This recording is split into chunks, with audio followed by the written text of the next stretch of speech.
So students, आज हम discuss करेंगे कंप्रेशर। टर्बो मशीनरी यूनिट 4 का सब्जेक्ट है। सब्जेक्ट का ये टॉपिक कंप्रेशर।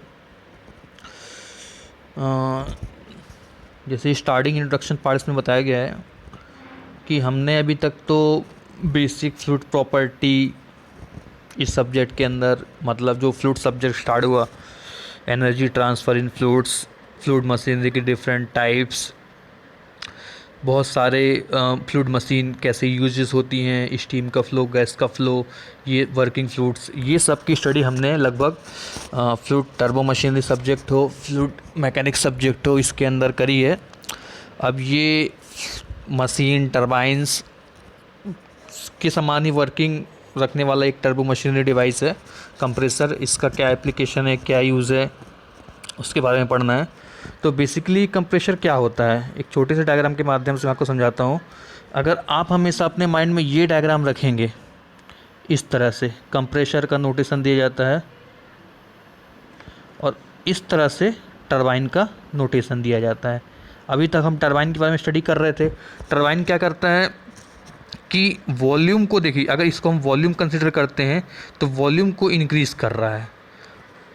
इसके जस्ट अपोजिट कंप्रेसर क्या करता है कि कंप्रेशर वॉल्यूम को डिक्रीज़ करता है। ठीक है, तो यहीं से हम इसकी डेफिनेशन बनाते हैं कंप्रेसर की, कि compressor is a mechanical device which increase the pressure of volume of gas, increase the pressure of gas by reducing its volume. जैसे कि इस डायग्राम में आप देख रहे हैं कि वॉल्यूम तो डिक्रीज़ हुआ, तो वॉल्यूम किसी भी चीज़ का, गैस का जब वॉल्यूम कम होता है तो ऑटोमेटिकली उसका प्रेशर इंक्रीज़ होता है। तो मेन फंक्शन कंप्रेसर का यही है कि किसी भी टर्बो मशीनरी डिवाइस में जो फ्लो, प्रेशर का फ्लो होता है, उस प्रेशर के फ्लो को, की फ्लो डेंसिटी या स्टैटिक फ्लूइड प्रेशर को इंक्रीज़ करना by reducing its volume. Pressure energy को इंक्रीज करता है कंप्रेशर, कैसे? वॉल्यूम को रिड्यूस करके। जब वॉल्यूम रिड्यूस हो जाएगा तो अपने आप प्रेशर इंक्रीज हो जाएगा। एक बार और डेफिनेशन बोल रहा हूँ मैं कंप्रेशर की, कि compressor is a mechanical device which increase the pressure energy of gas by reducing its volume. अब आगे हम बात करते हैं टाइप्स ऑफ कंप्रेशर। तो दो टाइप के कंप्रेशर होते हैं, एक होता है सेंट्रीफ्यूगल कंप्रेसर और दूसरा है एक्सियल फ्लो कंप्रेसर। एग्जाम में अगर आपको क्वेश्चन ये आता है कि explain what is compressor, define compressor and explain the types of compressor, तो कंप्रेशर का डेफिनेशन लिख के दोनों टाइप को एक्सप्लेन करना है। या तो ये अपना सेपरेट क्वेश्चन भी बनता है कि पूरा सेंट्रीफ्यूगल कंप्रेशर के पूरा principle, explanation, working with diagram, और साथ ही साथ या फिर अलग से क्वेश्चन बनता है एक्सेल फ्लो कंप्रेशर का। ये यूनिट 4 के सबसे इंपॉर्टेंट टॉपिक्स में आता है। कंप्रेशर के दोनों टाइप्स, एक सेंट्रीफ्यूगल कंप्रेसर और एक एक्सेल फ्लो कंप्रेसर। तो हम बात करते हैं पहले सेंट्रीफ्यूगल कंप्रेशर की। सेंट्रीफ्यूगल कंप्रेसर क्या होता है? रेडियल फ्लो रोटोडायनेमिक फ्लूइड मशीन, मतलब कि इसमें जो फ्लो होगा वो रेडियल फ्लो होगा। ये कंपैरिजन पॉइंट ऑफ व्यू से इंपॉर्टेंट रहेगा कि जब आप एक्सेल फ्लो पढ़ेंगे तो वहाँ फ्लो कुछ अलग टाइप का रहेगा। तो हमें यहाँ पर ये ध्यान रखना है कि यहाँ पर जो फ्लो होता है रेडियल फ्लो, मतलब कि कुछ इस फॉर्म में रोटेशन होता है, सर्कल फॉर्म में रोटेशन होता है। Radial flow rotodynamic fluid machine that uses mostly air as the working of fluid and utilize the mechanical energy imparted to the machine from the outside, increase the internal energy of the fluid mainly in the form of increase static pressure head। देखो, जैसा कि हमने compressor में पढ़ लिया है कि compressor को बेसिक हमने डिफ़ाइन किया, तो उसमें यही हमने जाना कि कंप्रेसर क्या करता है कि प्रेशर को, प्रेशर एनर्जी बोलें या प्रेशर हेड बोलें या स्टैटिक प्रेशर हेड बोलें, इसको क्या करता है? इंक्रीज़ करता है। तो जितने टाइप के हमको कंप्रेसर पढ़ने हैं सभी में फाइनली वो प्रेशर को इंक्रीज़ करेगा और कहीं ना कहीं सोर्स के थ्रू ही इंक्रीज़ करता है। तो सेंट्रीफ्यूगल फोर्स में एक तो यार बात ध्यान रखने वाली बात यह है कि ये रेडियल फ्लो होता है और स्टैटिक प्रेशर को इंक्रीज़ करता है। और इसमें एक और चीज़ कि जो सेंट्रीफ्यूगल फोर्स का एप्लीकेशन यूज़ किया जाता है। सेंट्रीफ्यूगल फोर्स क्या होता है कि इसमें जैसे रेडियल फ्लो होगा, आउटवर्ड इस तरह से फ्लो होगा तो एक फोर्स आउटवर्ड डायरेक्शन में लगता है। दो फोर्स होते हैं, एक होता है सेंट्रीफ्यूगल, एक होता है सेंट्रीपिटल फोर्स। तो सेंट्रीफ्यूगल फोर्स में क्या होता है कि जब कोई भी मोशन है सेंटर की तरफ होती है या रेडियल फ्लो होता है तो एक फोर्स सेंटर पॉइंट से आउटवर्ड की ओर लगता है और एक पॉइंट आउटवर्ड से सेंटर पॉइंट की ओर लगता है। तो जो फोर्स आउटवर्ड की ओर लगता है वो कहलाता है सेंट्रीफ्यूगल फोर्स, और इसके अपोजिट जो फोर्स इनवर्ड की ओर लगता है वो कहलाता है हमारा सेंट्रीपिटल फोर्स। तो जो इस जैसा कि इसके नाम में क्लियर दिख रहा है, नाम से ही आप एक पॉइंट निकाल सकते हैं कि सेंट्रीफ्यूगल कंप्रेसर है, मतलब इसमें सेंट्रीफ्यूगल फोर्स के एप्लीकेशन का यूज किया गया है।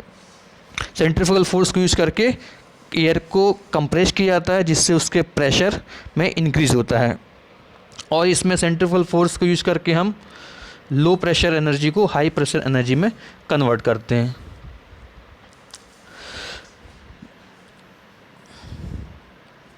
Centrifugal compressor is a part of turbo machine which may be used for producing for pressure ratio in this type of energy is transferred by dynamic means from the rotating members of to the continuous flowing of working fluid।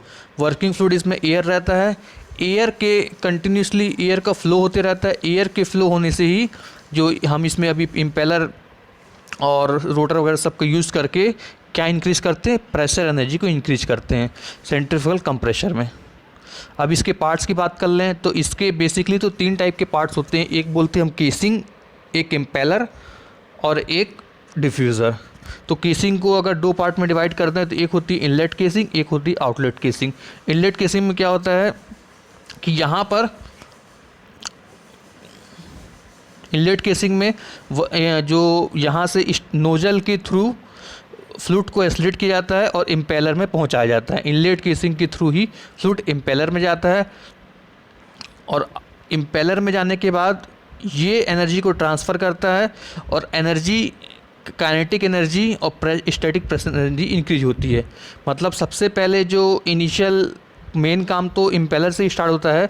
यहाँ पर जो air रहेगी वो सबसे पहले केशिंग के through यहाँ आएगी, और ये जो एयर रहती है वो रोटेटिंग फॉर्म में रहती है। मतलब इस तरह से इसका डिज़ाइन होता है, तो इस तरह से रोटेट होते होते ये सेंटर में पहुँचती है। जो इम्पेलर होता है वो सेंट्रल का पार्ट होता है।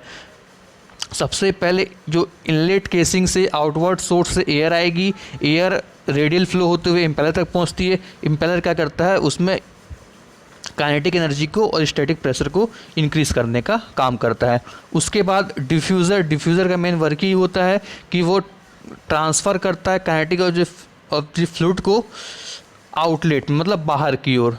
सब इम्पेलर के बाद जब हम डिफ्यूज़र में पहुंचते हैं तो डिफ्यूज़र और इसके एनर्जी प्रेशर एनर्जी को इम्प्रूव करता है, काइनेटिक एनर्जी को इम्प्रूव करता है, और उसे बाहर की ओर आउटवर्ड की ओर मतलब ट्रांसफ़र करता है। और लास्ट में जो केसिंग लगा होता है आउटवर्ड केसिंग, वो बिल्कुल जहाँ पर जिस भी सोर्स में हाई प्रेशर चाहिए रहता है वहाँ पर पहुँचाने का काम करता है आउटलेट केसिंग। तो स्टार्टिंग हुई यहाँ से कि इम्पेलर को जो वर्किंग फ्लूइड प्रोवाइड कराता है इनलेट केसिंग नोजल के थ्रू। यहाँ पर सबसे हम बोल सकते हैं कि सबसे पहले जो वेलोसिटी ज़्यादा रहती है, प्रेशर कम रहता है, लेकिन जैसे ही इम्पेलर के बाद डिफ्यूज़र में पहुँचता है तो यहाँ से प्रेशर की एनर्जी इंप्रूव होने लगती है, प्रेशर इंक्रीज़ होने लगता है, और साथ ही साथ जब वो आउटलेट कंडीशन निकलता है तो प्रेशर ज़्यादा इंप्रूव हो जाता है। अब हम अगर इसके ये तो पार्ट्स की बात होगी, इसके छोटे से प्रिंसिपल की बात कर लें तो कैसे किस प्रिंसिपल वर्क करता है। तो जो हमने अलग अलग पार्ट्स के बारे में पढ़ा उसी पार्ट्स को कंबाइन करके इसकी प्रोसेस या वर्किंग या प्रिंसिपल निकल के आ जाता है। जैसे कि इसमें लिखा हुआ है कि इम्पेलर में एक्सेलरेटिंग नोजल के थ्रू फ्लूइड आता है, हाई स्पीड पर आता है। उसके बाद क्या होता है, इम्पेलर डिस्क के बाद सेंट्रीफ्यूगल फोर्स लगता है, और इम्पेलर के बाद जब उसका प्रेशर इंक्रीज हो जाता है तो वो डिफ्यूज़र में इंटर करता है। डिफ्यूज़र में इंटर करने के बाद वो फाइनली आउटवर्ड फ्लो होते हुए बाहर की ओर हाई प्रेशर में रिमूव हो जाता है। इसी चीज़ को हम ग्राफ के पॉइंट ऑफ व्यू से अगर देखें तो ये प्रेशर है, तो प्रेशर शुरुआत में क्या होता है, शुरुआत में प्रेशर कम रहता है, स्टार्टिंग कंडीशन में वॉल्यूम ज़्यादा रहता है, वेलोसिटी ज़्यादा रहती है और प्रेशर कम रहता है, लेकिन धीरे धीरे जैसे जैसे कंप्रेशर वर्क करने लगता है, कंप्रेशर आगे और वर्क करता है, तो फाइनली जब डिफ्यूज़र से होते हुए आउटवर्ड की ओर प्रेशर निकलता है तो प्रेशर उसका हाई रहता है। देखिए स्टार्टिंग में प्रेशर कम है और धीरे धीरे जब प्रोसेस आगे बढ़ती जाती है, सेंट्रीफ्यूगल फोर्स का एप्लीकेशन बढ़ते जाता है, तो साथ ही साथ प्रेशर एनर्जी भी इम्प्रूव होती है और आउटलेट कंडीशन पे हमें एक्स्ट्रा अमाउंट का प्रेशर मिलता है। अब बात करें शेप की, ब्लेड शेप किस में होते हैं, इम्पेलर में लगे होते हैं। इम्पेलर में ही डिफरेंट टाइप के ब्लेड शेप होते हैं, अलग अलग टाइप के ब्लेड शेप के अकॉर्डिंग हम इसको अलग अलग टाइप्स में डिवाइड कर सकते हैं सेंट्रीफ्यूगल कंप्रेशर को। मतलब अगर क्लासिफिकेशन ऑफ सेंट्रीफ्यूगल कंप्रेशर की बात करें तो वो उसके ब्लेड शेप के अकॉर्डिंग ही हम उसको क्लासीफाई कर सकते हैं। जैसे कि अगर फॉरवर्ड ब्लेड सेंट्रीफ्यूगल पंप बोलें, रेडियल ब्लेड बोलें या बैकवर्ड ब्लेड बोलें, तो उसके ब्लेड एंगल के अकॉर्डिंग अगर 90 डिग्री से मैक्सिमम होगा तो हम उसको फॉरवर्ड ब्लेड कंप्रेसर बोलेंगे। अगर एग्जैक्ट 90 डिग्री होगा तो हम उसको रेडियल ब्लेड बोलेंगे। अगर 90 डिग्री से कम होगा तो बैकवर्ड कहलाएगा। इस तरह से परफॉर्मेंस हम निकाल सकते हैं तीन का, फॉरवर्ड, रेडियल और बैकवर्ड।